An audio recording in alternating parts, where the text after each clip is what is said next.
Welcome to ISSR in Conversation on the ISSR YouTube channel and podcast.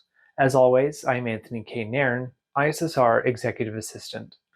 ISSR has recently completed a large grant generously funded by the Templeton World Charity Foundation titled Understanding Spiritual Intelligence, SI for short.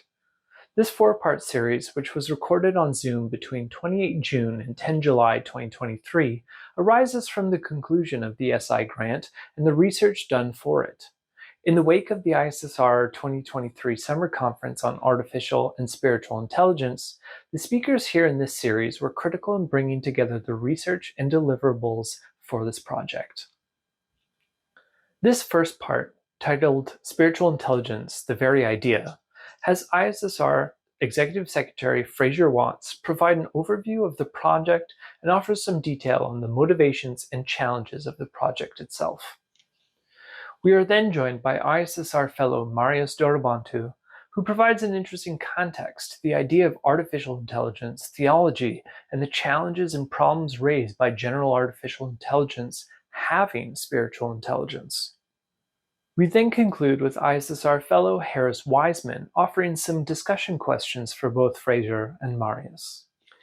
Please enjoy this first episode of a special four-part series of ISSR's In Conversation on the topic of spiritual intelligence, the very idea. So, a warm welcome to everyone who's joining us here. There may be more joining us shortly, and we'll record this. It will be on the ISSR YouTube channel, so you can rewatch it later or direct your friends to it if you think you'd like to do that. But a warm welcome to this session. It's the first of four sessions which are arising from a research project that ISSR has had running for nearly 3 years, funded by the Templeton World Charity Foundation. The sessions arise from that project and also to some extent from the in-person conference that we held last week. Most of you will have the schedule for the forthcoming meetings. The next one is on next Monday, slightly different time, and that's about spiritual conversations with machine companions. But this one is about spiritual intelligence, the very idea, and theology and AI. I'm going to be the first speaker, and then Marius Dorobantu will speak next on theology and AI. Then I'll invite Harris Wiseman to comment or raise questions about those two talks and add anything he wishes to from his own point of view, and then we'll throw the meeting open for anyone who wants to join in. So my talk is about the marks of spiritual intelligence. And for those who find it helpful, there's a short handout in the chat that you can open if you wish, that just sort of guides you through the structure of what I'm going to say. I'm proposing that there is something we can reasonably call spiritual intelligence, but I find that proposal gets misunderstood, so I want to start off by clarifying what I am and am not proposing. I'm not proposing that there is a wholly distinct and separate kind of spiritual intelligence that is unlike anything else.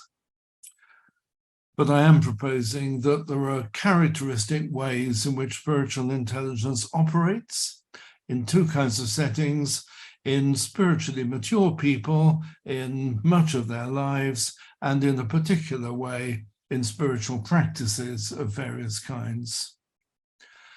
So I'm not proposing that there is a completely separate kind of spiritual intelligence. Some of you will be familiar with the multiple intelligences framework of Howard Gardner. He proposes a list of intelligences, and in one of his books, he goes through 8 criteria that need to be met for a candidate intelligence to be added to the list. And he concludes that spiritual intelligence doesn't meet the criteria. I think he's right. Rather strangely, he then goes on to talk about something else called existential intelligence that he thinks does meet the criteria, but I don't think that meets the criteria any better than spiritual intelligence. So I part company with him then. I'm not going to go in detail through all his criteria. I'm just going to mention a couple of them. One is that this particular candidate intelligence needs to have a distinct evolutionary history. I think there's an interesting evolutionary history for spiritual intelligence, but it's one that indicates that it piggybacks on other things. So I'm influenced by Robin Dunbar and his recent book on how religion evolved.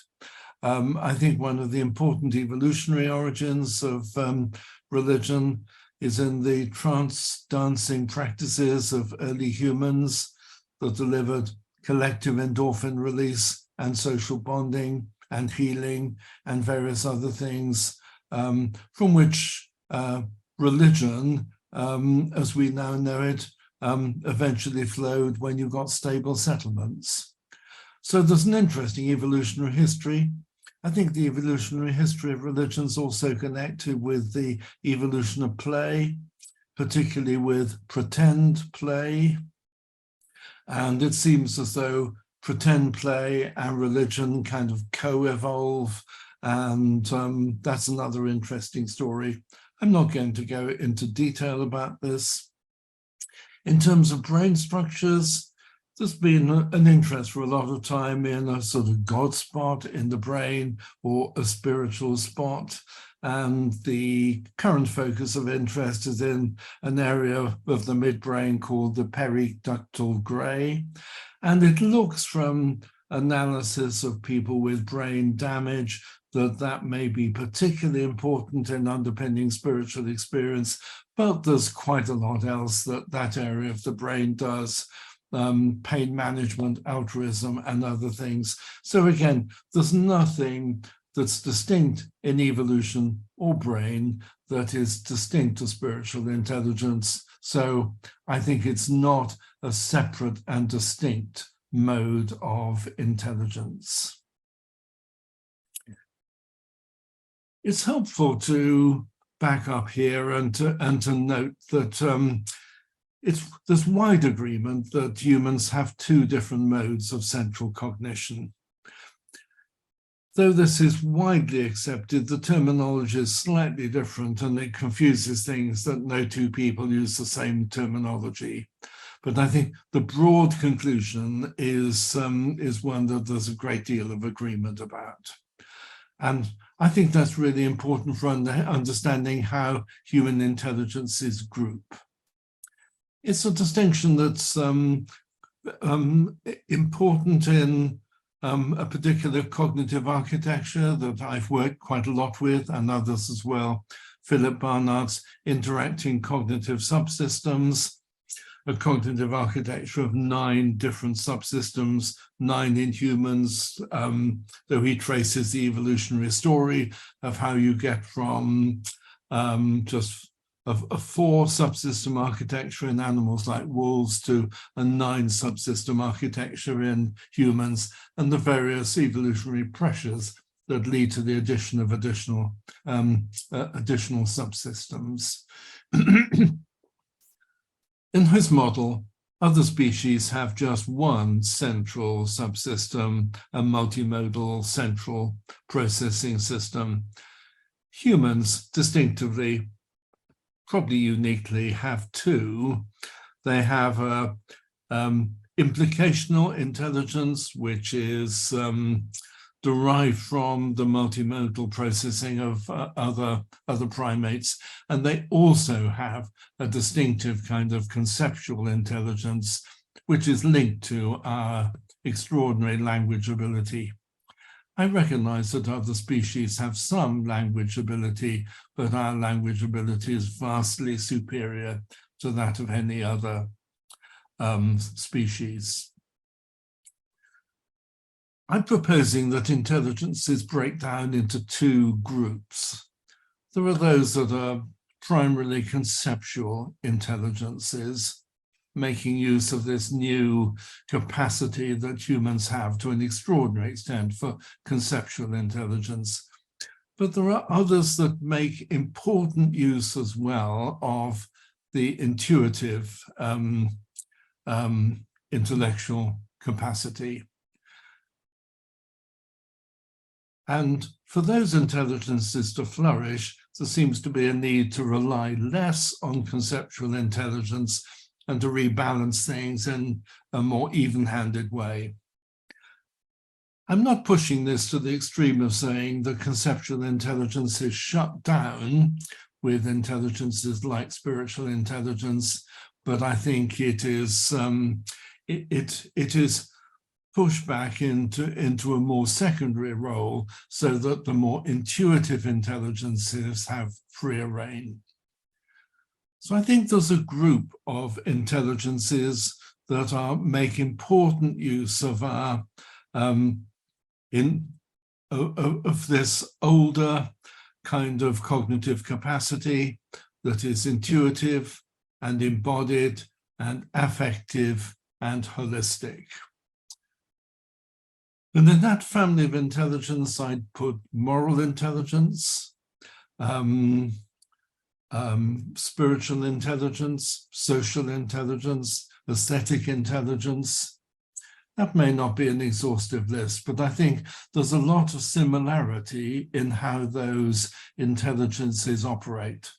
They are not primarily conceptual intelligences. They make important use as well of our more intuitive cognitive capacities.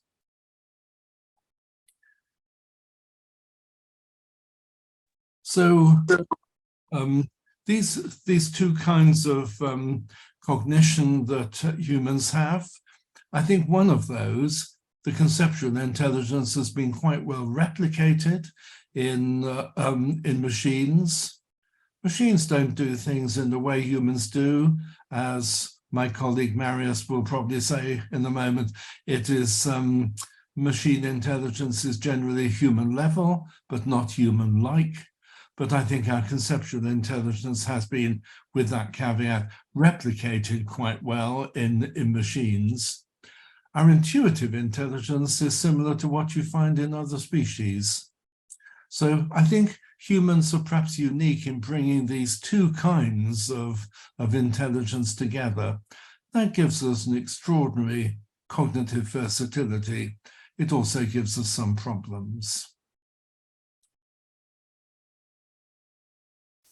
What I want to do now is to go through some of the marks of spiritual intelligence, and quite a number of these would also be true of other intuitive intelligences in that family that I just mentioned. Spiritual intelligence is ineffable, as William James pointed out long ago in his famous lectures on varieties of religious experience. People have a sense that they understand something of spiritual importance that they can't quite articulate, particularly important in mystical experience. I think there are both theological and cognitive reasons why you get ineffability, and I'm happy to have both. There's been quite a bit of discussion over the years about the theological reasons, that there's a sense in which God is beyond human description, maybe not an object at all, and theologians often say that God is a subject, not an object, so because of that, not describable. That may be one reason why experiences of God are ineffable. But I think there are also cognitive reasons to do with the structure of the cognitive architecture, why spiritual experiences can't easily be articulated, that the our conceptual intelligence has a route by which things can be put into linguistic form and articulated, but our intuitive intelligence does not have any such route. What has to happen if you're going to put an intuitive experience into words, you have to move it across into the conceptual intelligence system, which involves recoding it and then go from there into linguistic formulations. And I think that fits what you see with mystics. It's not the mystics have been unable to say anything about mystical experiences. They often write at some length about them, Julian of Norwich, for example. But they're very conscious of the difficulty of doing so, and that when they eventually put it into words, what they are then describing somehow misses the point. It's not quite what the original experience was. And I think that exactly fits with what you'd expect from my assumption derived from Philip Barnard's cognitive architecture, that the experience, the meaning, has to be recoded before it can be put into words. My next mark is that spiritual intelligence is characteristically embodied. And again, this is shared, I think, with other intelligences in the intuitive group. And again, it flows from the structure of the cognitive architecture that body state feeds into intuitive intelligence in a way that it doesn't feed into conceptual intelligence. Our intuitions are shaped by what's happening in our bodies in a way that our conceptual thinking is not to the same extent. There's been a lot of interest in psychology recently in embodied cognition and a growing recognition that cognition is embodied. But I suggest that not all cognition is equally embodied, and that intuitive cognition is much more embodied than conceptual cognition. It's more heavily connected with the rest of the body. For example, the non-dominant hemisphere is much better connected with the rest of the whole body than the left hemisphere, which in most people is devoted to language. And spiritual intelligence makes a lot of use of movement and gesture. Religious rituals do that. And religious concepts often link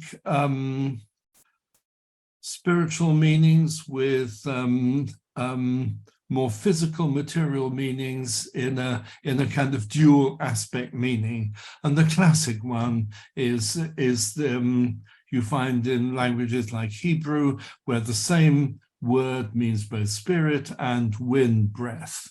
This is what you might expect of an embodied intelligence. I'm also suggesting that spiritual intelligence is a whole person intelligence. Our conceptual intelligence is often sort of narrowly intellectual, rationalistic, whereas our intuitive intelligence, including spiritual intelligence, affects our thoughts and feelings and behavior. It's a much broader kind of whole person intelligence. And there's a different mode of processing. And you see this particularly in how people use language. The spiritual use of language has some distinctive features. It generally goes slowly. It doesn't sort of rush or gabble in the way that conceptual intelligence often does. It goes slowly and it goes deep. It's a kind of deep processing that gets below surface features and seems to be scanning for underlying schemas that reveal the significance of what's happening, not just what is happening, but its meaning and significance.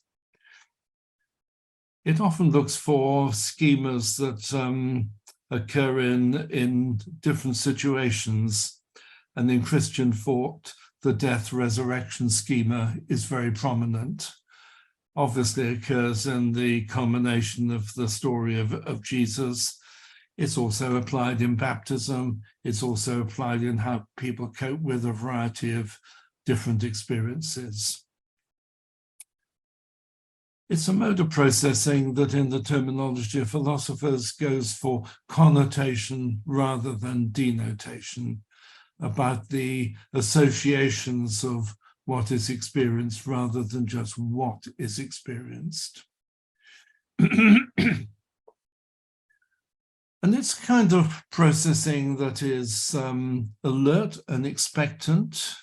It's not sleepy. It is hoping and expecting something of spiritual significance to be disclosed. But I think it often keeps an open mind about what it is looking for. And Rowan Williams and I have both gravitated to the analogy of bird watching. If you go bird watching, you are alert for what you might see, but you keep an open mind about what that might be, and you're prepared to be surprised. I suggest there's something in spiritual intelligence about a willingness to be surprised that is quite important. There's a well-known book by an Ignatian spiritual writer, God of Surprises, Gerard Hughes. This willingness to be surprised, to be open-minded, but willing and willing to be surprised, but still alert and expectant. This may be a significant difference between religion and spirituality. I think the spiritual mindset is usually open-minded. Religion can be open-minded, but it's not always. There are dogmatic forms of religion, but there aren't dogmatic forms of spirituality, I sense, in quite the same way. Just two more of these marks of intelligence. Spiritual intelligence is participatory rather than objectifying. And it's helpful to put this in historical context. There seems to have been a significant move towards a new objectifying kind of intelligence in the 17th century. The age of the so-called scientific revolution, even though science didn't come to be used as commonly as it now is, and in the way it now is, until the 19th century. So I think the big insight of the 17th century was that if you stand back from things and don't get too personally involved and study them in an objective a way as you can, you understand them better. And in theology, that gave rise to a new kind of natural theology. I think the track record of that objectifying approach to the world has been in some ways very positive. It's led to extraordinary advances in human understanding. But it's not the way that spiritual intelligence understands things. Spiritual intelligence, I suggest, is always participatory, never standing back. If you want to understand God, you can't understand God by standing back in a quasi scientific way. There are sometimes some misunderstandings of what theology is along these lines, but whatever theology might be, it cannot possibly be humans studying God in a quasi-objective way. It can't be that. You always have to get involved and to engage with God in order to understand God.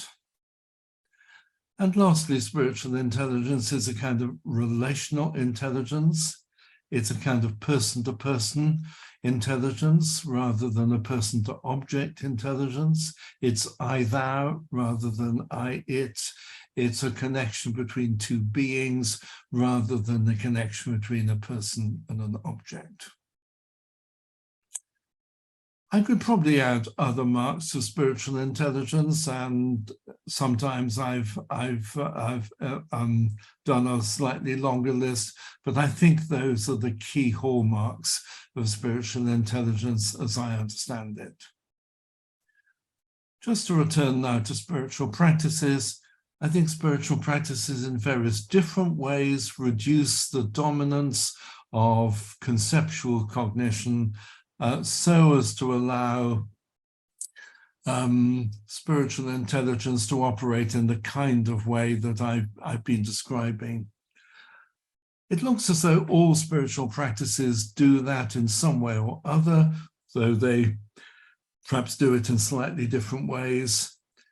And formulating this in terms of Barnard's interacting cognitive subsystems, it looks as though in some spiritual practices there's a shrinkage of activity into just one or two subsystems. In mindfulness, the shrinkage is largely into kind of intuitive cognition and body state. There are other spiritual practices in which more of the subsystems are kept active, but in a way that is enmeshed. So everything is working together in a coordinated, holistic way, rather than, as often happens in human life, where multitasking, doing different things with different parts of our cognitive capacity. So I think that's true of the Jesus prayer, for example. I mean, if you're saying the Jesus prayer, there's some language going on, there's some articulation going on. If you've got a prayer rope, you're feeling that as well. There are a whole lot of things going on, but as I say, in a kind of enmeshed, highly coordinated way. I think this cognitive architecture, interacting cognitive subsystems, has more potential for mapping out the different ways in which different spiritual practices can provide an opportunity for spiritual intelligence. But that's what I want to say for now, so I'll bring my talk to an end there, and there'll be an opportunity for questions and discussion later on. But right now, I'd like to hand over to my colleague Marius Dorobantu at the Free University in Amsterdam to talk about theology and AI. Hi, everyone.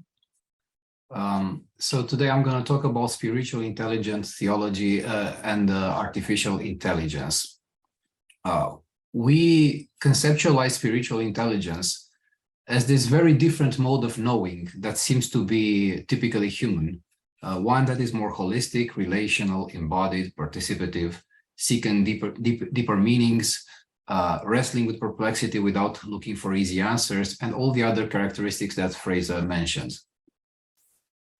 I think there are, we can think about this, our study as being based on four pillars for conceptualizing what spiritual intelligence is. One of the pillars is this idea that spiritually mature people from various traditions seem to have in common many of these features in their attitude to life and relationships with other humans and the divine. Another pillar of this idea is rooted in cognitive science and psychology. It was important to conceptualize what is special about how the human mind is being deployed in spiritual practices, such as mindfulness, the Jesus prayer, or other types of meditation. Here, the interacting cognitive subsystems architecture developed by Philip Barnard and John Tisdale, who I saw is with us today, was particularly helpful with this distinction between two main modes of cognition, something that we might, in a simplified way, call the two minds that coexist inside each of us, one that is more logical and linguistic, the other more holistic and intuitive. And Fraser has done some groundbreaking work in applying this framework to a computational modeling of spiritual practices. What he showed is that such practices help rebalance these two minds by temporarily silencing or reducing the emphasis on the propositional mind to allow the reprioritization of the more intuitive, holistic mode of cognition. And how spiritual intelligence presupposes a healthy, balanced relationship between these two minds, with propositional cognition recruited in the service of the more open-minded, holistic cognition. And this is very similar to how Ian McGilchrist speaks of the role of the emissary as the servant to his master when he talks about the healthy relationship between the left and the right hemispheres of the brain.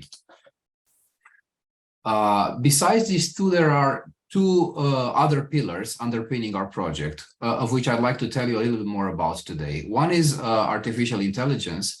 The other is a more philosophical and theological angle. Now, philosopher Harris Wiseman, who will talk after me, has done a tremendous work relating the idea of spiritual intelligence with some of the Eastern philosophical traditions and the use of language in ritual practices. So I will talk a little bit about the theology and artificial intelligence parts. One interesting application of the notion of spiritual intelligence at the intersection between AI and theology is in discussions about human distinctiveness from non-human animals and intelligent machines. As you will see, this kind of conceptualization of spiritual intelligence can have exciting implications for how we think about human distinctiveness and the notion of image of God in theological anthropology. The other idea that I want to briefly talk about is the question about whether intelligent machines could ever acquire spiritual intelligence. Especially in the past few months with the emergence of ChatGPT, the questions around such programs' ability to exhibit human level intelligence have intensified. So it is worth to explore whether our conceptualization of spiritual intelligence has any implication for such hypothetical scenarios. I will start with discussions about the image of God. So the image of God is traditionally a very hotly debated topic in theological anthropology, because on the one hand, it is at the very beginning of the Hebrew Bible. It defines what it means to be human, but on the other hand, there is very little material in the Bible itself to draw more information about what it could mean. So that's why throughout the centuries, from patristic authors up until modern theologians, there has been this hot debate of what does it mean to be in the image of God? And there is no agreement. There are many proposals.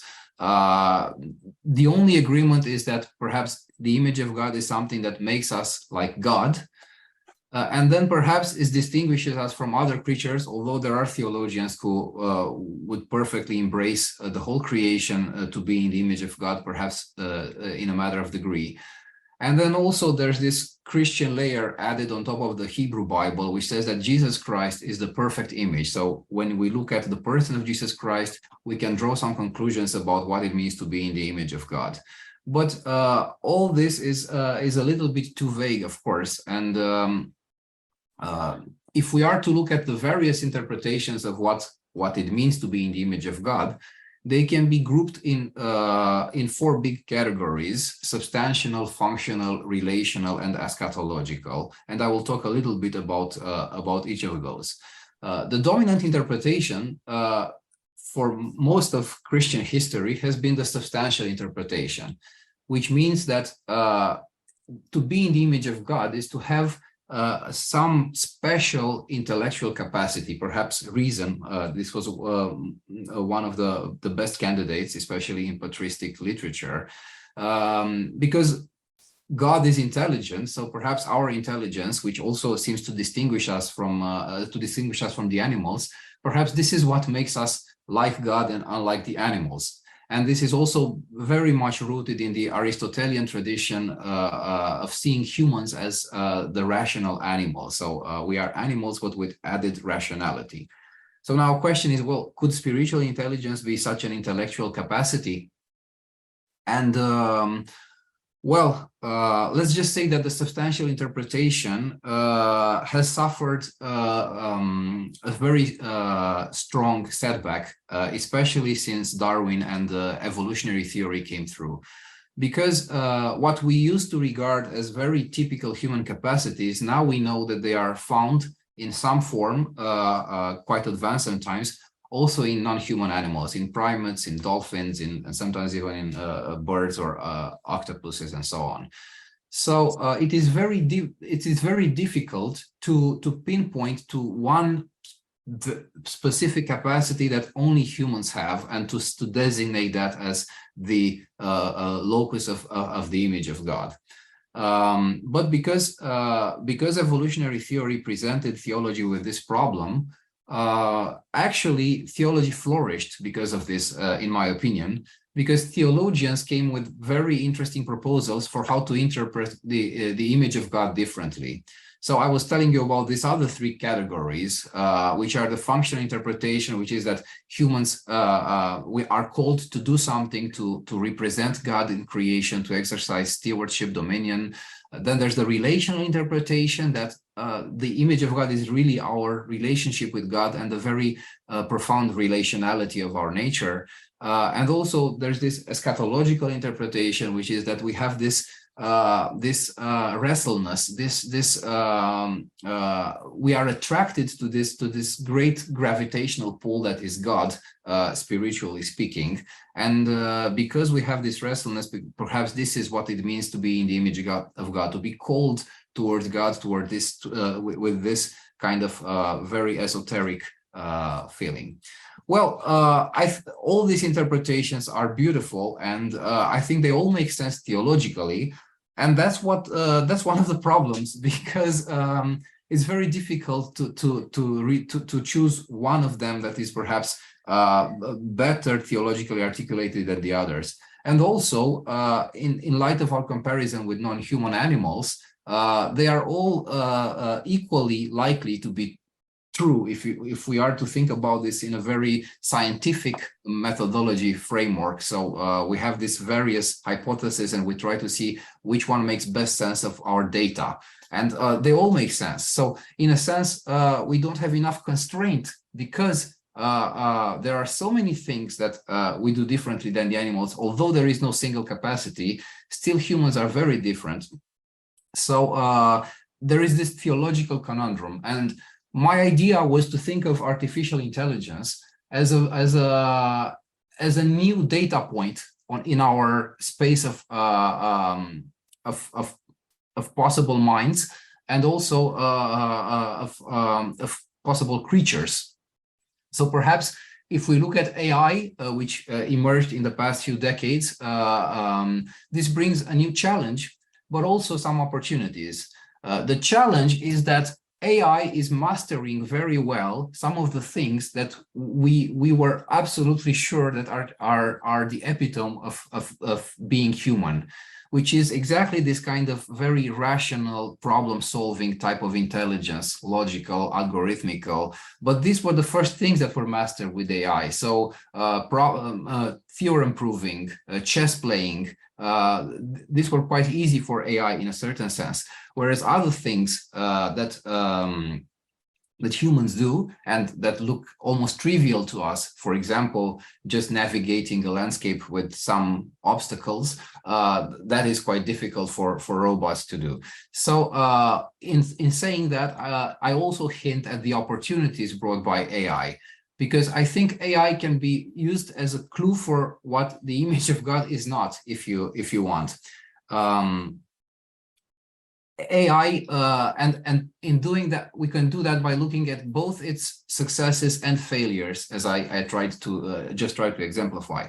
But also, I think when we look at AI, perhaps current AI, well, it's progressing, but still there are so many differences, and it does things so differently than we do. Perhaps a better hypothesis for us, or a more helpful hypothesis, is the hypothesis of human level intelligence, or artificial general intelligence, AGI. And if we imagine that kind of entity, whether it's possible or not, it's hotly debated, but perhaps imagining such a very advanced AI, and then trying to figure out which of these interpretations of the image of God still stands such a hypothetical scenario, is a fruitful theological endeavor. So I did a lot of that. I'm not going to go too much into details. What I'm going to say is that if you look at these three interpretations from that prism of what AI could be doing, both the functional and the eschatological interpretations can be, to a certain extent, be reduced to the relational one. So because, of course, AI could take better care of creation than we do. This is a very thought-provoking scenario where the AI, because of its capacity to look at so many things at the same time and to have this processing power, AI could make better decisions than we do in some respects. It already does in terms of landing planes or running the stock market. But some people go as far as to say, well, we should, if an AI advances far enough, we should hand it the keys, so to say, so that because it would probably be a more fair ruler of the world than humans are sometimes, who are biased, who are have all kinds of cognitive vulnerabilities.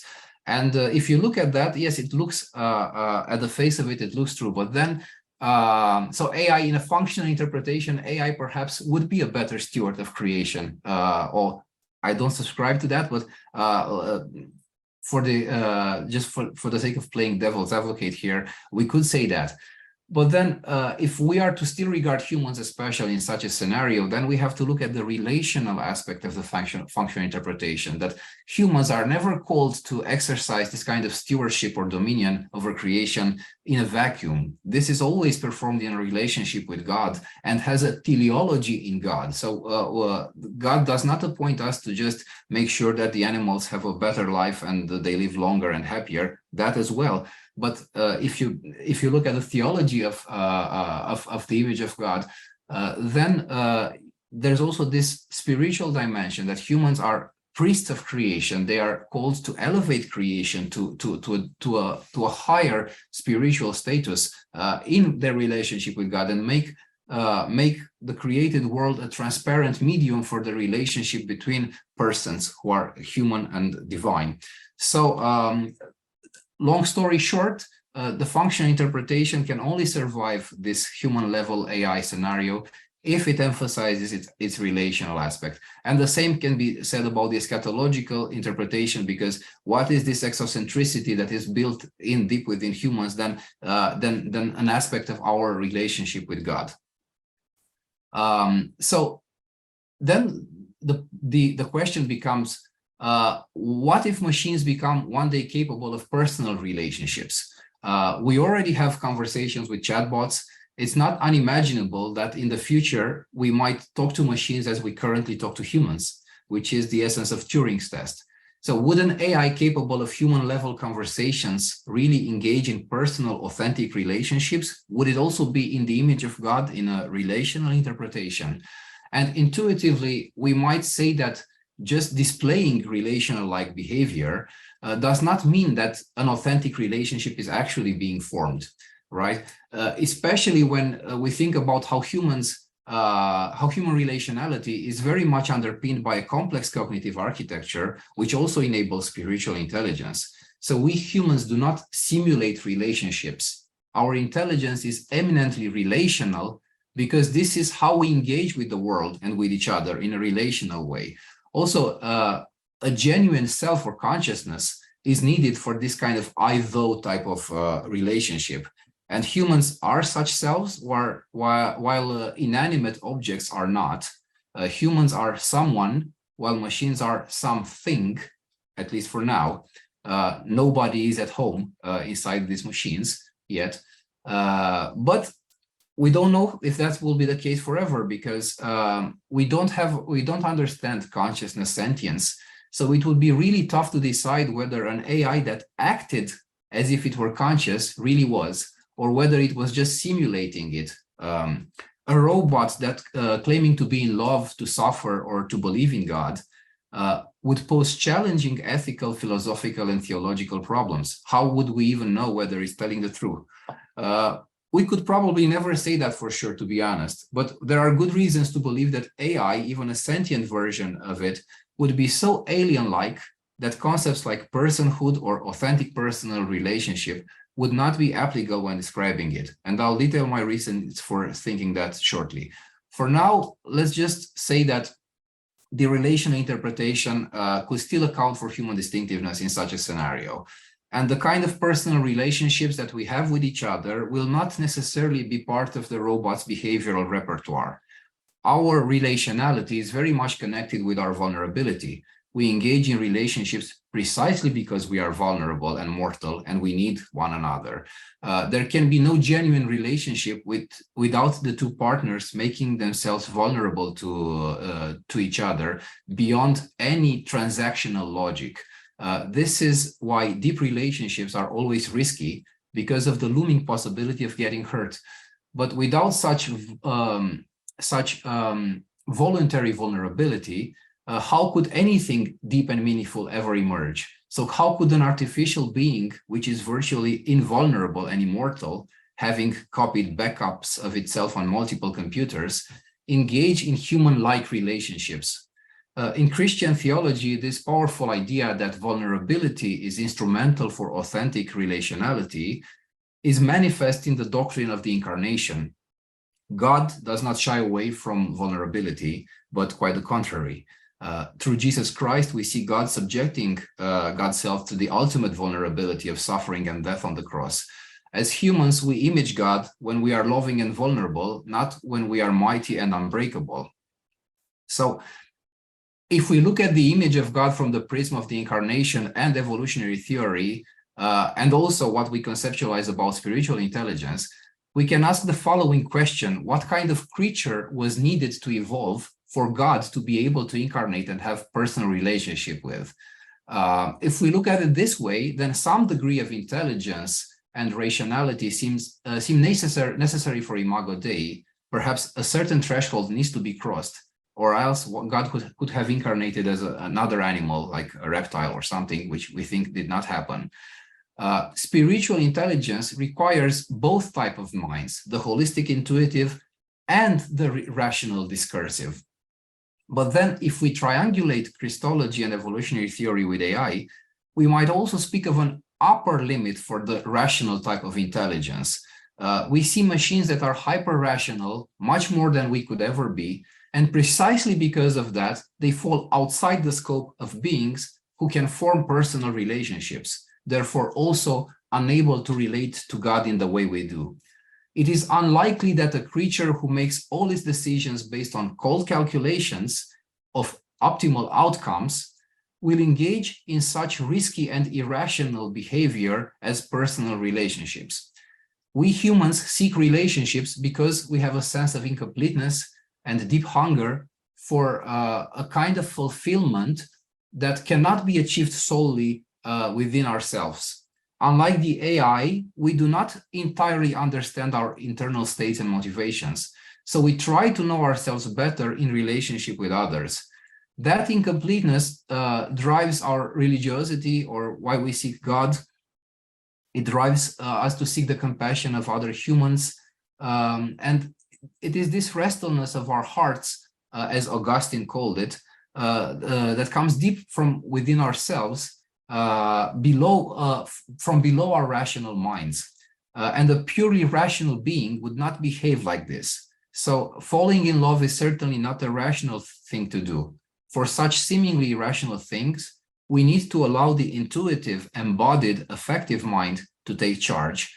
But it is such irrational things, and I put scare quotes around irrational, from love to art to spirituality, that make human life enjoyable. So perhaps it is precisely because we are not as intelligent as AI that we can image God relationally. And with this, I arrive at a controversial conclusion that intelligence, understood only in terms of problem solving and the rational paradigm that is measured by IQ, might actually hinder personhood, human likeness, and relationality after a certain point. I'm thinking of a Goldilocks of rational intelligence. Goldilocks points to a sweet spot in planetary science where it is not too hot or not too cold for a planet to have liquid water. And it is precisely what Fraser was talking about when he was placing humans between animals and machines. To be the kind of creatures that we are, we need to be in sort of a Goldilocks of intelligence, somewhere between animals and machines. So the tantalizing idea is that had we been more rational, as some transhumanists hope to become by augmenting themselves, we might have fallen outside the scope of the image of God. In terms of what renders us in the image of God, less is sometimes more, at least when it comes to this very logical type of intelligence. And then I'm moving to the second question, which is, could intelligence machines ever acquire spiritual intelligence? And I was asking this question when a year ago, a first chatbot, one developed by Google, a sort of precursor to OpenAI's ChatGPT, was beta tested by an engineer who started to believe that it has awakened to sentience, and it is a person, it is sentient. And very interestingly, the Google engineer made those claims based on the kind of things the chatbot was saying in the realm of spirituality, a belief in God, a fear of death, so some existential questions. So, well, that raised the question, well, these chatbots will get better and better, and at some point they will claim that they believe in God, or they are spiritually intelligent, or interested in spirituality. So there's a question of how could we even decide that? Is that true? So that's why I thought it is useful to think whether AI in its current form, but also in its future forms, could also exhibit this kind of spiritual intelligence. And actually, the question can be posed reversely. Could artificial general intelligence, so this holy grail of AI, human level intelligence, could it not entail spiritual intelligence? Could you have AGI without spiritual intelligence? And I ask this sincerely because nothing I see in the discussions about AGI seem to even consider the possibility. And maybe this is because of the focus in AI on measurable performance or outward behavior. If it manifests human level or superhuman level intelligence in enough domains, and if it has this elusive, flexible type of intelligence that can be easily transferred from one domain to another, which, by the way, ChatGPT does not. So it doesn't matter how AI reasons on the inside, or indeed if there's any insight at all. All that matters is whether from the outside it is indistinguishable from humans. This is the Turing test. So sentience, for example, is not a prerequisite for AGI, but could we imagine something being spiritually intelligent without having any degree of subjectivity or first-person experience? How can we even approach the question of whether future robots might also be spiritually intelligent? This is highly speculative, of course, but I think one fruitful possibility is to look at the prevalence of spiritual intelligence around us and in the evolution of intelligent life on Earth. So spiritual intelligence does not look like a great attractor or a convergence point in the terminology used by Simon Conway Morris. In evolutionary science, convergence points are features that many species develop independently from one another on different pathways and at different times.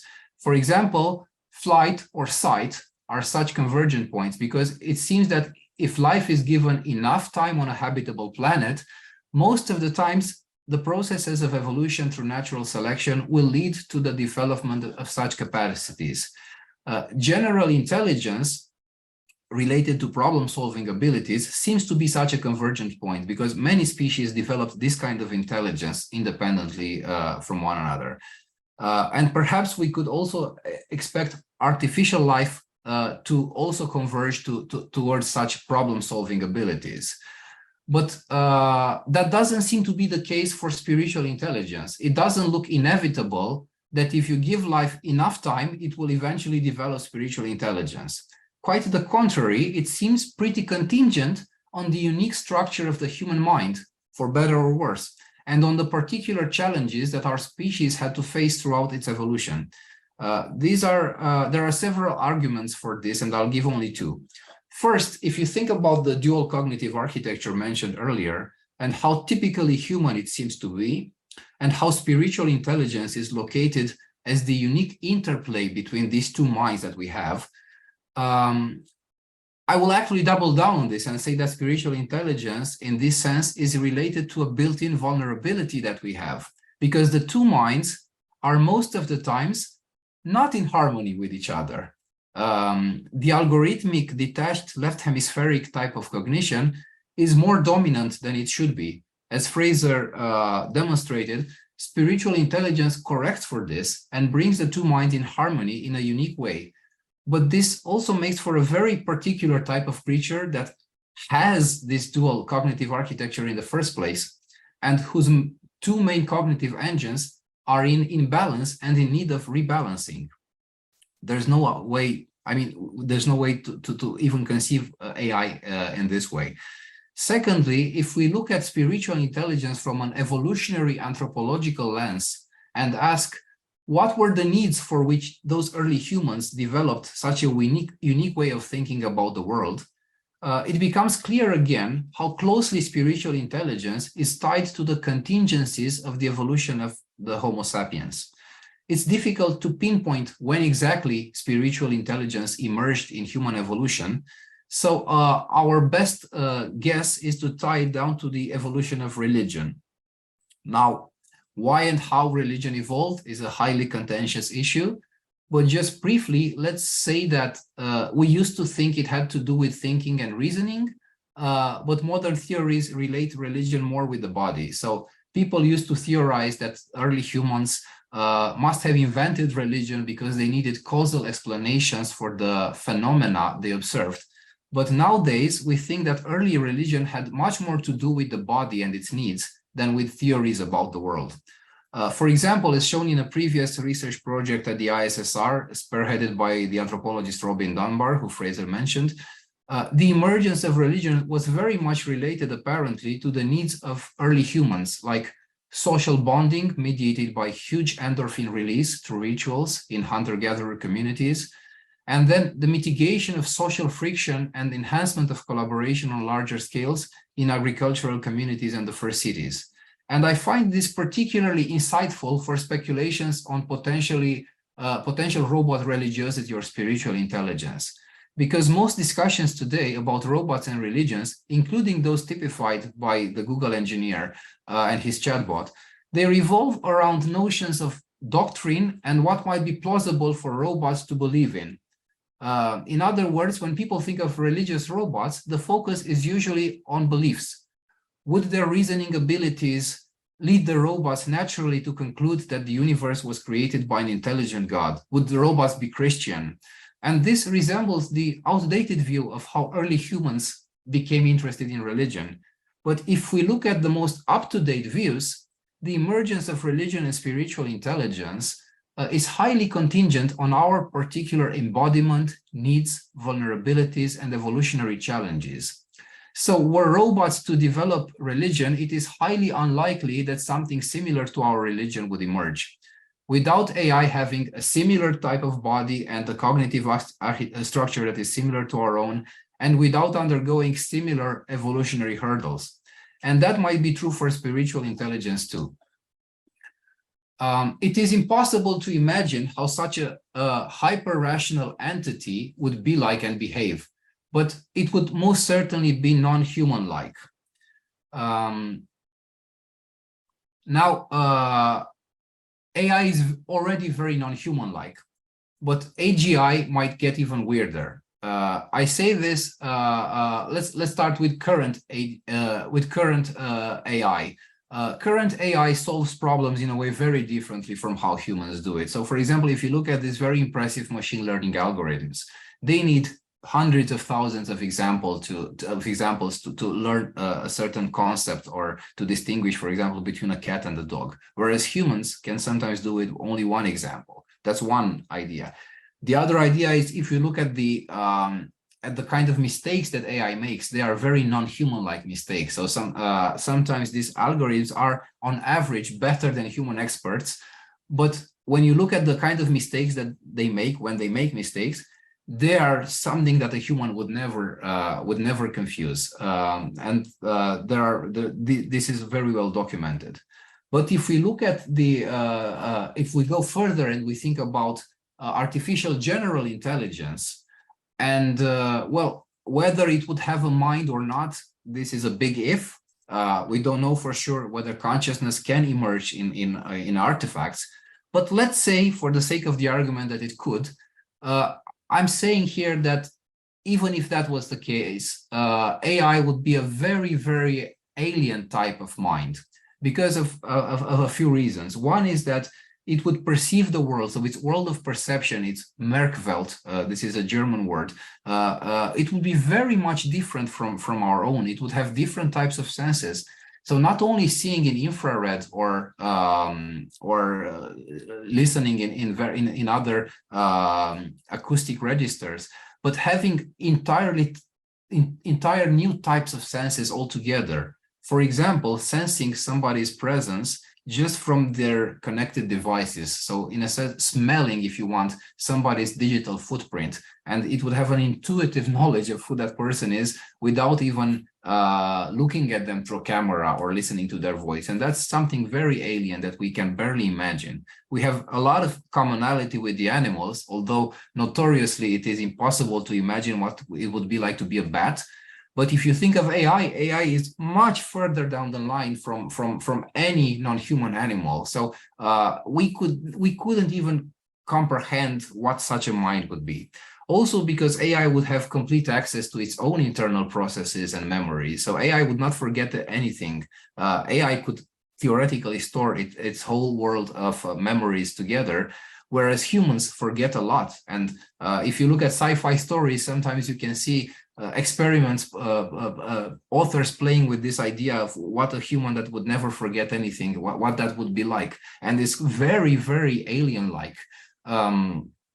As I said, most of the things that make humans as they are is due to the fact that we don't know ourselves very well. So we try to explore this in relationships, through art, through literature, and so on. Whereas an entity that would have complete knowledge of its algorithm, it could even play with those algorithms. That's a very, I mean, it would have very different needs and very different motivations. Perhaps it would be not so much motivated to join personal relationships, and so on.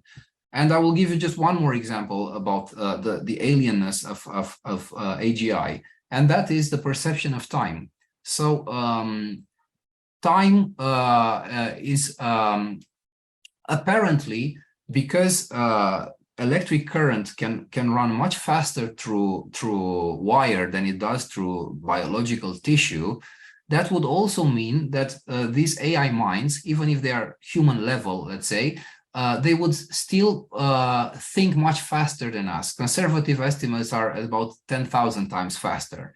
And if such an entity was considered to have some interiority, some mind, that mind would perceive the passage of time proportionally faster. So proportionally slower, sorry. So you can imagine an AI that looks at the world around us and it perceives it 10 times slower than a human mind. This poses a lot of ethical questions about whether we were to imprison AI because then a year in prison would amount to 10,000 years of subjective imprisonment for the robot. But just think about the weirdness of such a world. So a nice comparison is that this 10,000-fold difference is almost the same as the difference between humans and plants. So an AI watching humans go about their lives would be just like a human watching a garden grow. That's what the AI would see. So the AI would inhabit a completely different world of perception because of its perception of time. Some people speculate that it would even perhaps inhabit the quantum world, which brings another level of weirdness to the discussion. But all this is to say that when we look at sci-fi, sometimes these robots are pictured as very human-like. So it's just like they have the same kind of questions that we are, the same kind of longings. But that will not be possible, I think. I mean, that will be a huge, huge coincidence if in the space of all possible minds, a robot mind would have the same kind of particularities that a human mind that emerged through natural evolution, through natural selection, acquired. So, in conclusion, discussions about robots becoming spiritually intelligent might hinge not so much on them being intelligent beyond measure, but on their human likeness. And intelligence and human likeness are likely orthogonal, so one could easily feature without the other. But if we look at current developments in AI, this is absolutely not the case. So large language models such as ChatGPT and Lambda might produce outputs that look and sound very human-like, to the extent that they might even convince people of their personhood, sentience, and humanness.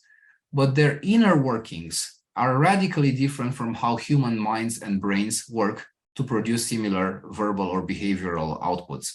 So human-level competency is not the same with human-like intelligence.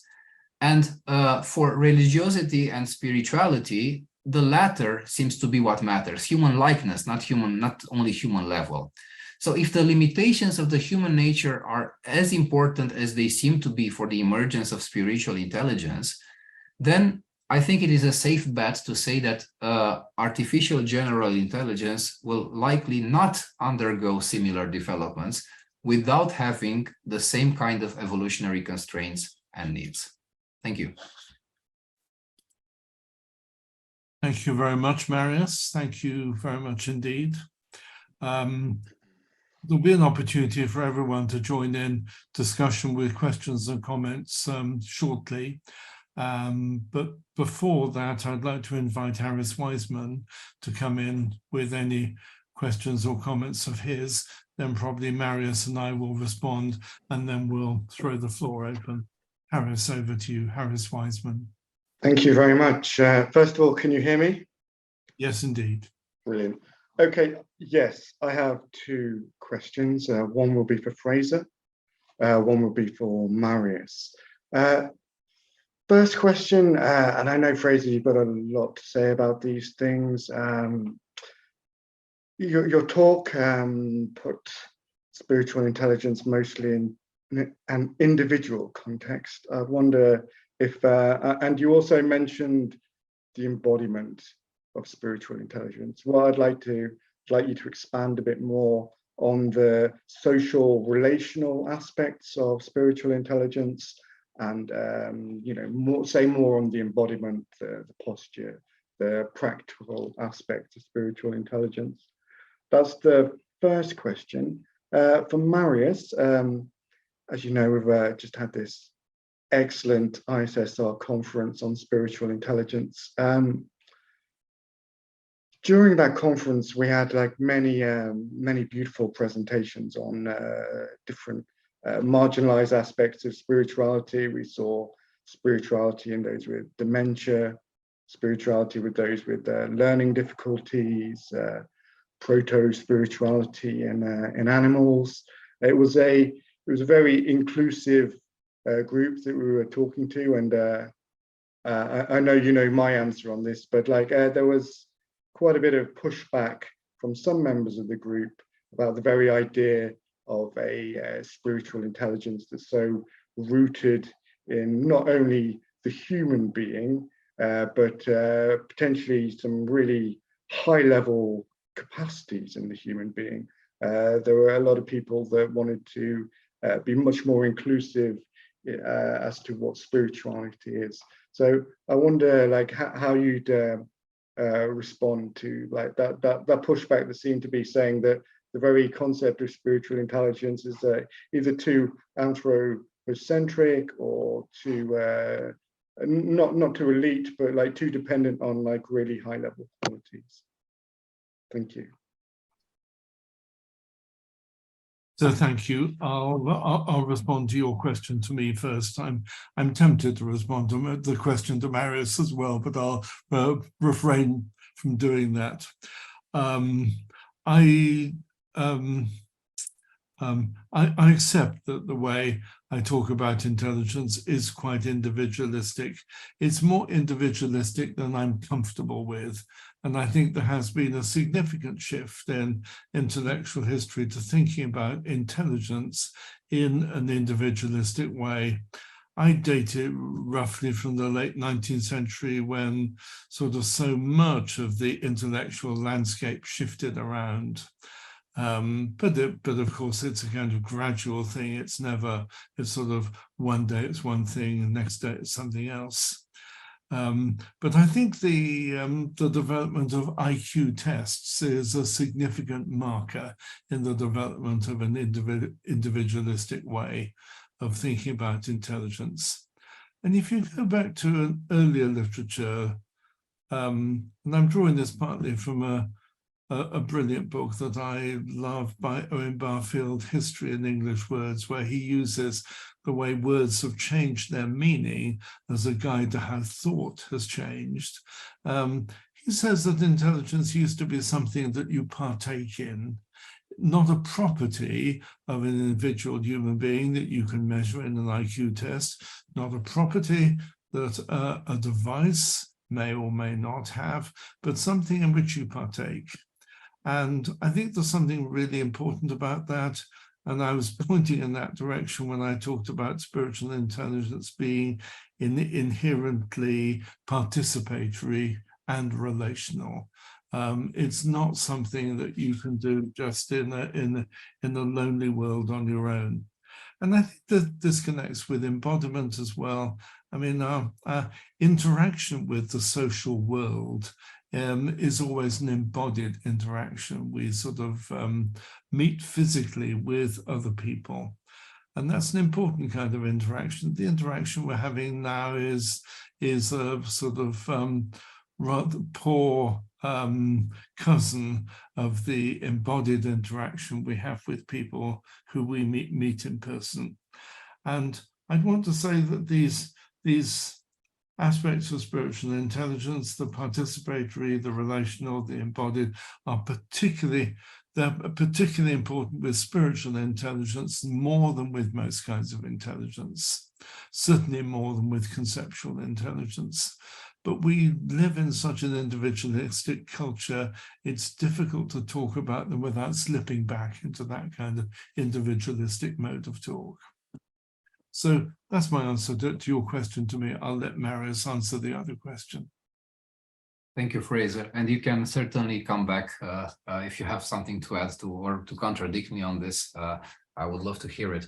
Well, indeed, the question of anthropocentrism is very important, but I think it is also, this question emerges from confusion between spiritual intelligence and spirituality.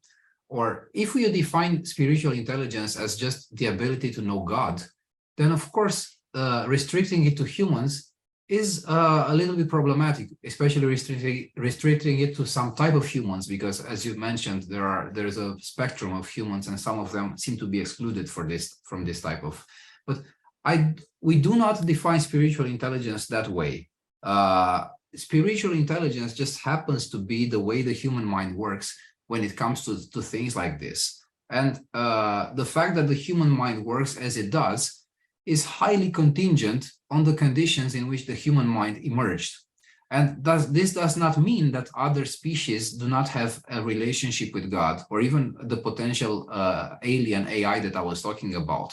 Maybe it will have its own type of spiritual intelligence. But if we are to, the assumption we make is that there is something very special about how humans engage spiritual questions and spiritual life, and then how that informs how they approach their whole existence. And one thing that we try to debunk is just one assumption is that the kind of intelligence that is measured with IQ is all there is. So, for example, if you just enhance machines high enough and they become super competent at this type of intelligence, perhaps they will just rationally immediately come to the faith, which is probably not the case. That's one of the things. And the other idea is that, well, I think I lost my thread of thought, but for sure, we do not restrict the opportunity to know God and to be in a relationship with God to the specific type of human spiritual intelligence. That is, and if, but it also means that, I would be very surprised if the spiritual intelligence as it exists in humans is this kind of Platonic thing existing high above everything else that species converge to. I think from a Christian point of view, you can make a case that species, given enough time, might converge to some sort of relationality with God, but the way it happens in every particular species would be contingent on what that species needs and minds are. And this is just the way it happens in humans. And I don't think AI, just advanced enough AI, would immediately have existential questions, precisely because if we tie existential questions to spiritual intelligence in humans, the way this emerged was not very rational, sitting on a stone and asking yourself questions about why things are the way they are, but it was more embodied and related to our evolutionary needs. Fraser, do you want to come in? No, I agree absolutely with that. So, I mean, humans have a distinctive kind of spiritual intelligence. What's distinctive is that we can reflect on the fact that it is a spiritual or religious intelligence in a self-conscious way. Other species can certainly have a different kind of less reflective apprehension of the divine or the transpersonal. But we do it differently because we have this distinctive kind of conceptual capacity. So let me bring other people in who'd like to come in.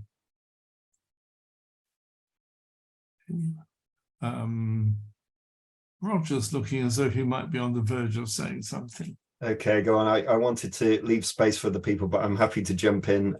So firstly, I've really enjoyed the presentations and the conversation. So thank you so much. Absolutely fascinating food for thought. The kind of question that I'd like to pose probably is to both of you. I'd just be interested to hear your thoughts on it.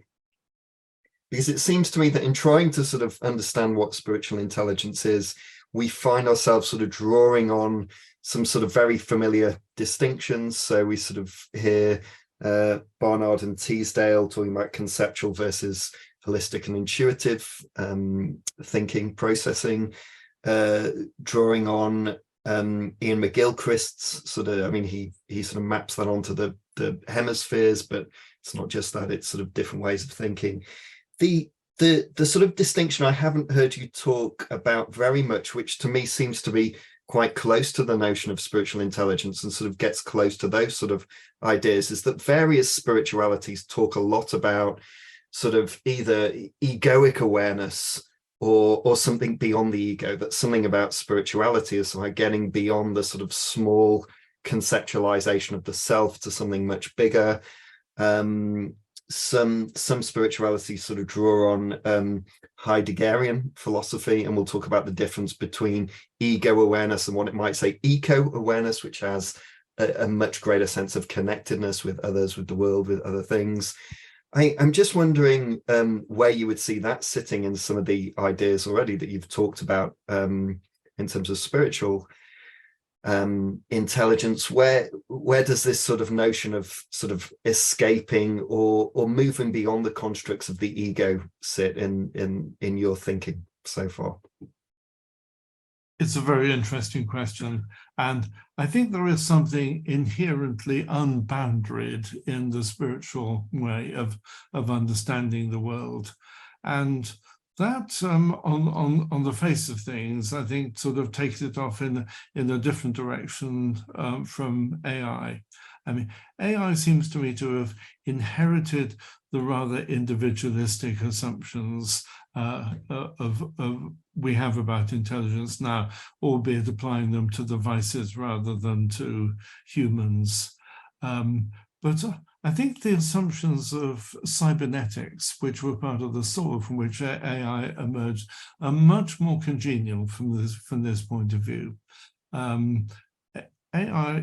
Cybernetics was a kind of systems theory. It did not assume that the device was boundaried. On principle, it was interested in the context in which the intelligence was operating. And that's important, I think, that kind of contextualized intelligence. I guess a lot of animals have that kind of contextualized eco-intelligence. I mean, they understand themselves in a broader ecological context, not just sort of thinking about themselves as intelligent creatures, but sort of seeing themselves in context. It's an inherently interactive kind of intelligence. And the kind of intelligence that sees yourself in the broader transpersonal reality is, in a sense, I think, a similar kind of eco-intelligence, but moved up a notch. And as I say, I think cybernetics is much more open to those kind of assumptions than AI is. And I would quite like to sort of see a revisiting of the more open-minded, contextualized assumptions of cybernetics. And I think that might actually help AI to find a way through some of what seem to be its impasses. But Marius, you may want to come in on that as well. Thank you. Completely agree with that. I just wanted to add that if you look at spiritual practices and the kind of attitudes that they try to instill, well, superficially, it might look like the practitioner wants to become a better person, also in this ego mode, like just exploring the depths of oneself, and just you think of the hermit in the desert or in his proverbial cell, and so on. But if you look at what actually happens, is that most of these activities are designed to promote sociality, and they are designed to reintegrate the person in community. So in a sense, the reason why we go into mindfulness or Jesus prayer or other types of meditative practices is that we want to increase our receptivity to the other. So in a sense, to exit the loops of this very rational type of mind, which can be blinded to, and McGilchrist has a lot to say about this. But that's why relationality is not only the way spiritual intelligence works, but it is also one of the outcomes, increased relationality and attunement to the world. So an open receptivity towards what's out there. That's what you see usually in paragons of spiritual intelligence. And I found that to be very interesting, because my very caricatural idea of the spiritual person was exactly this kind of person who was just trying to see the divine light and for its sake, so to experience this very high octane, powerful spiritual experiences. But if you look at that, and that's also something that Rowan Williams said, if you look at the life of mystics, those kinds of experiences are usually perhaps placed towards the beginning of their spiritual journey, just to give them a head start. But then the more they become spiritually mature, they don't need this kind of experiences. So their life becomes more mundane in a certain sense, seen from that perspective. But it's actually their receptivity towards what is not oneself is enhanced, and communion and relationality. Thank you.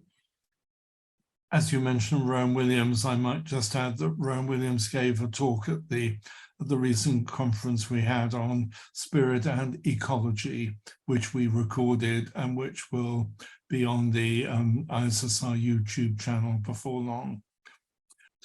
There are a couple of people still with us who haven't come in yet. If either of them would like to, Danny or Stefan, you're very welcome. Maybe.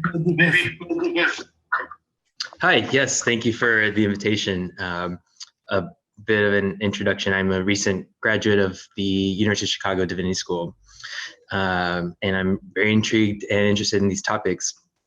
One question I have, maybe primarily for Fraser, but would love your thoughts as well, Marius. Towards the end of your talk, Fraser, you talked about the you argued that spiritual practices are tools for reducing the conceptual the weight that conceptual cognition has in our overall cognition. And I wonder if you have any thoughts or insights around how we might understand the efficacy of spiritual practices at actually achieving that goal. Are there maybe certain practices that are more efficacious than others? How would we go about understanding that? Curious to hear your thoughts. Yeah.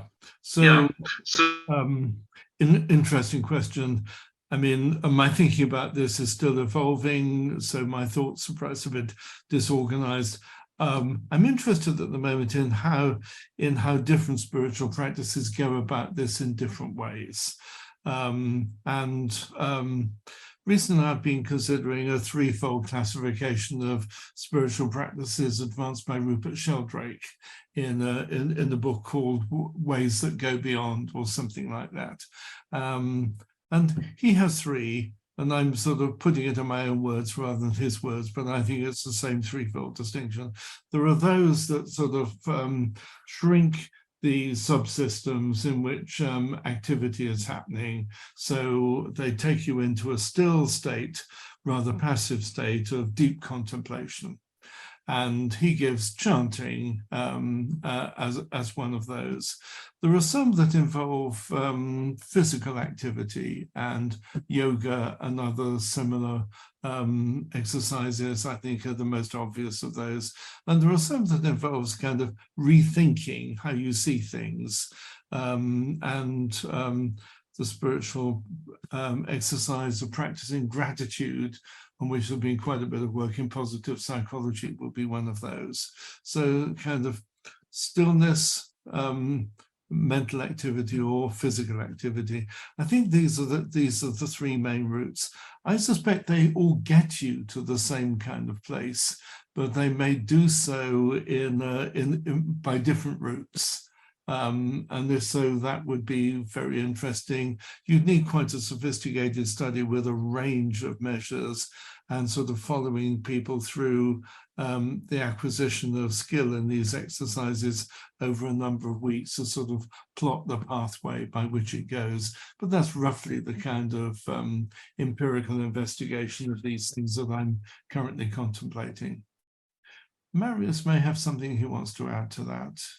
I was just going to invite you, if you want to say more about the difference between mantra-based meditation and mindfulness type of meditation in promoting the kind of things that we are talking about, because I know you've done quite a lot of computational modeling of both. Yes. So, I mean, mindfulness sort of avoids words, I think, and sort of shrinks the range of things that you're paying attention to. There's less sort of focused attention to anything linguistic. I think mantra-based practices, TM, the Jesus prayer, they use words, but in a different kind of way. Repetitive, evocative, incantatory, hard to find sort of the right exact kind of vocabulary for it. But I think that's the choice, whether you try to avoid words altogether or whether you use them differently. Stefan, would you? Yes, yeah. Greetings from South Africa.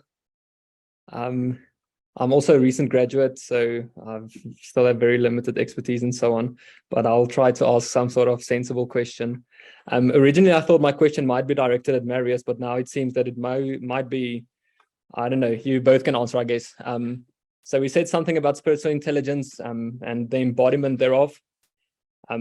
So just kind of as a foundation, I just want to emphasize the cognitive, affective kind of nature of embodiment. And once we kind of have that as the assumption, my question then, when you think, just maybe as a disclaimer, this question is very much theological and maybe even overly biblical, but I'll let you handle that. When we think of trauma theory and the impact of trauma in the development of religion, I'm thinking about Judaism, Christianity, and so on, the entire line of trauma through the biblical narratives and so on. With the assumption that robots and AI in general can't experience any form of trauma, How will trauma theory play into the possibility of robots actually having spiritual intelligence? Marius, you want to have a go at that? Oh, that's a tough one. Because I think it's always dangerous to speak about these things in a positive note. So to say, I think theologically you can say that God takes even the worst things of this world and transforms them and repurposes them in a good direction. So I think this is the way in which trauma permeates, in a sense, spiritual traditions. And I don't know if trauma would be just required for robot spiritual intelligence. I didn't go that far. I was talking about vulnerability, and when I was talking about vulnerability, I was also talking about imperfection in cognition. So because when I'm looking at especially how humans rely on very strange heuristics in making decisions. They are most of the times that they are not rational, but they work somehow. So they get us further into the world. Whereas robots, they make these decisions based on very cold statistical calculations. And that's why, for me, such a creature could never be person-like, because it would miss precise. Maybe some randomness can be introduced in the system, but it's not the same. And so I don't know. Trauma seems. I mean, I'm not committing to that, but I do think that if robots could experience trauma, that could play in their very particular type of spirituality. But of course, that would require sentience. That would require reflexivity on the part of robots. I'm curious what Fraser has to say about this, because he knows more about the topic of trauma in psychology and religion. Yes. I mean, I don't have much to add beyond sort of the obvious point that sort of trauma is important in sort of building depth of personality. I mean, so I'm thinking of the kind of soul-making theodicies where people draw attention to the role of suffering in building the soul. That's sometimes misunderstood. I don't think it should be seen as a way of sort of justifying suffering, but it's a line of thought that draws attention to the positive impact of suffering and trauma in human life. I mean, we live in a rather hedonistic culture that tends to assume that nice things are good for you and bad things are bad for you. But there is this alternative view that the good things are not necessarily not the nice things, but the things that draw you closer to God. So I mean, that's all I have to add, I think, on that. If I may just come back with one sentence, I was just reminded of an image that became viral a few weeks ago, when there was this protest of the Writers Guild in Hollywood because they were being replaced for writing screenplays and so on by ChatGPT. And there was this writer who had a banner who said ChatGPT doesn't have childhood trauma. And yeah, so that was her pitch for staying employed. And that's interesting that humans do that anyway. We have a couple of hands up, and then welcome back to Niels Gregerson. And if a little later you'd like to come in, you're very welcome. But Roger Bretherton next. So I realized I didn't introduce myself earlier. So I'm a clinical psychologist working in academia. I wrote my doctorate on trauma originally. And interestingly, when I was writing my doctorate in the 90s, one of the most sort of popular cognitive models of trauma in those days was actually based on sort of early heuristic systems and what could go wrong with them. And so it's really a notion of trauma being a shattering of our assumptions. So if we say in a positive direction, that shattering we might view as something like wonder, where something arrives that's much bigger than we are and we can't accommodate it in any way. Trauma seems to do that in a negative way. And the cognitive psychologist who was very popular in those days, Chris Bruin, like to refer to a study that was done with the early heuristic systems that were involved in doing really simple things like, how do you identify a bird? And he describes one particular study where the system is taught that all birds can fly. And then when it's handed a penguin to classify, it goes into this sort of catastrophic meltdown, and in the end ends up concluding that no birds can fly. If a penguin can't fly and it's still a bird, then it breaks the assumption, the entire assumptive world that it's living in. And this was a sort of model of trauma that was actually relatively popular for a while, that there are other assumptions we all carry about the world being fair, trauma having to other people and not to us, of things being controllable, et cetera, and so forth. And it seems to me that one of the things, as AI systems become increasingly sophisticated, it's the moments when their assumptions are sort of broken that I think are the equivalents to the human experience of trauma. And for human beings, they became moments of learning and development. And I wonder whether, in essence, we're sort of asking the same question about AI, is, it'll be the ways in which AI systems encounter things that violate previous assumptions that will lead to that kind of growth, I suspect. Interesting. Thank you. Niels, is there anything you'd like to come in and say? Thank you very much. I'm Niels Gregersen, a systematic theologian here at Copenhagen University. I had to change location, therefore I was out for 20 minutes.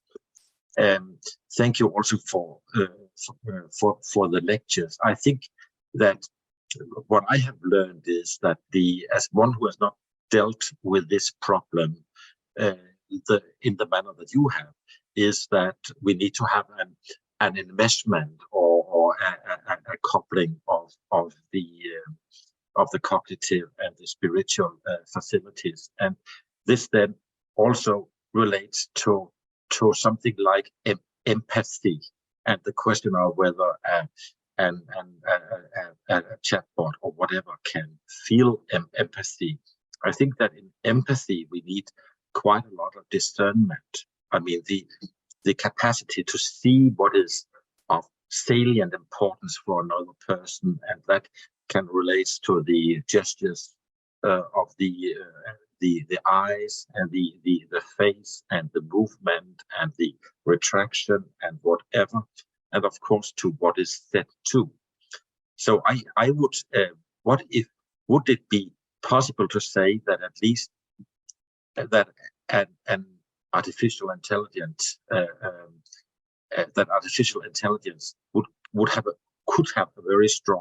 could be coded or could learn to have a very strong discernment of what might be problematic for another person. But I would then argue that this would not mean that the computer actually has empathy. It would just mean that there would be some of the discerning qualities and the capacity to read a pattern out of very complex bodily and linguistic articulations, and then knowing, or in a sense knowing by the algorithm that this is probably a sign of trauma in the other person. But my point would be, and I guess that this is what I've heard today also, that this would not eo ipso suggest a capacity for empathy, for an inward understanding of what empathy is. Do I get this point correctly from from all three of you? Yes, I think so, exactly. So I can certainly envisage how you could do, in principle, do computational modeling of empathy. Empathy is not very well understood in psychology, but if it was better understood, we could do computational modeling of empathy, as William has done computational modeling of caregiving and friendship. That's perfectly achievable. But I think William's computer doesn't actually have friendship. A computer wouldn't actually have empathy. And there's something to do with experience or embodiment that is crucial for actually having these things.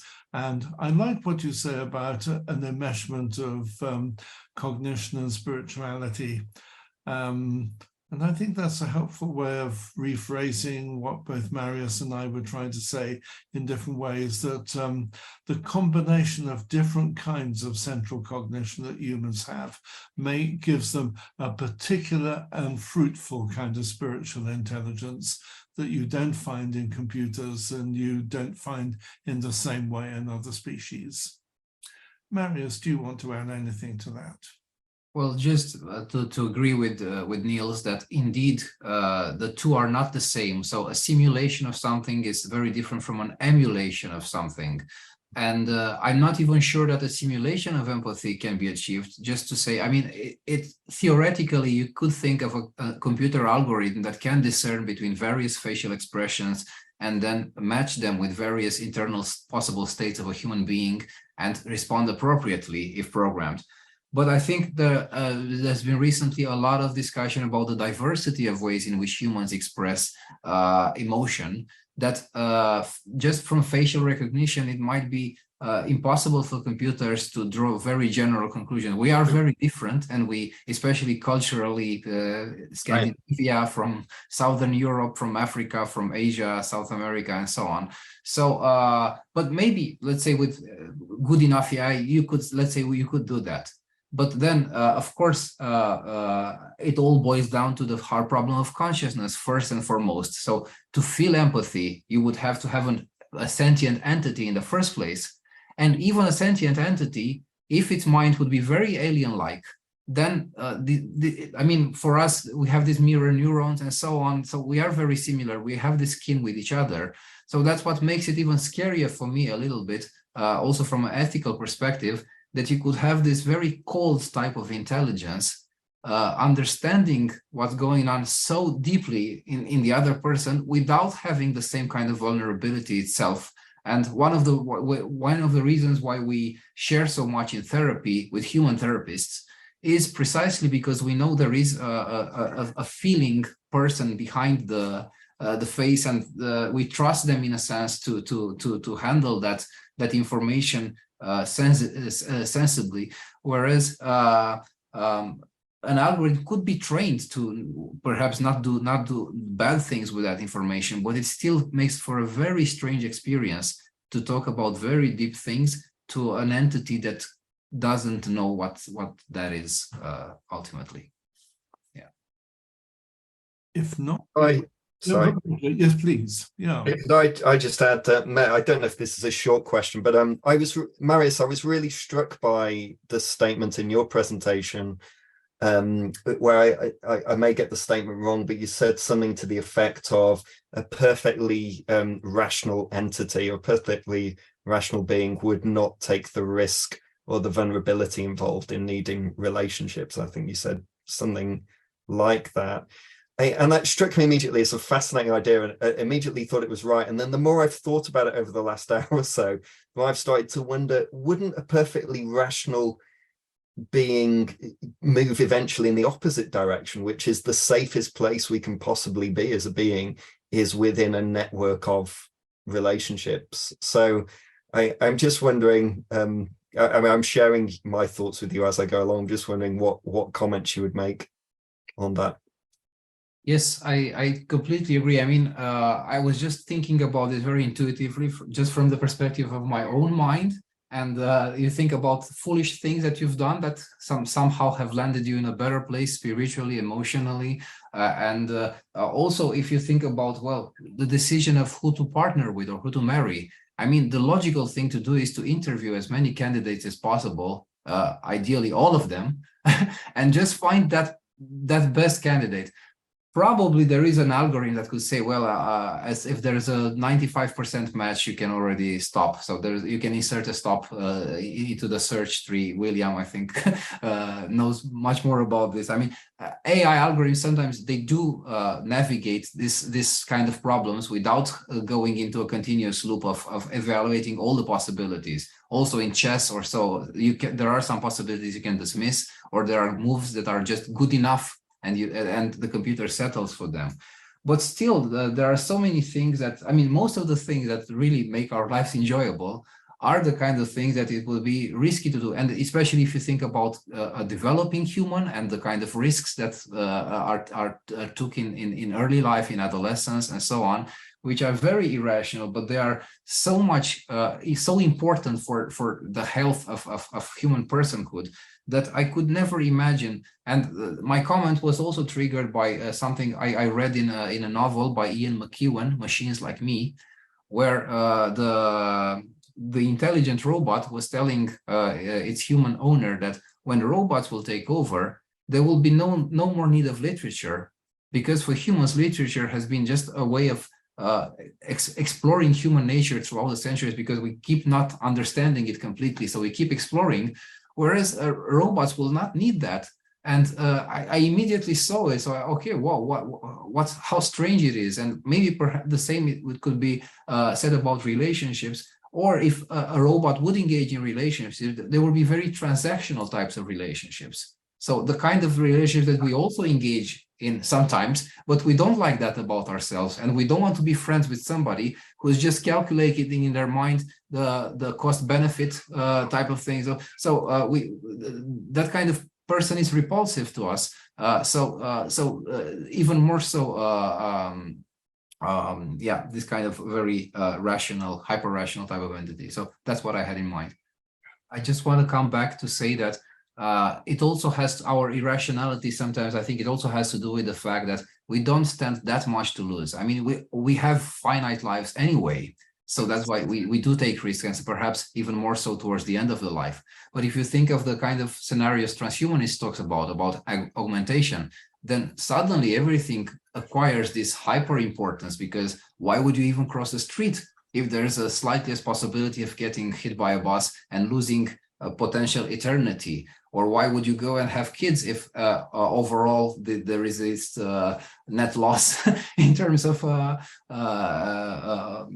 energy and so on, resources that have to be shared and things like this. So that's, I think this gives us a very useful way of thinking also about things. I mean, AI may be a very far-fetched scenario, but augmenting our intelligence might be something that we have to deal with even sooner. So the things that are valuable about ourselves, it's very important to get those right.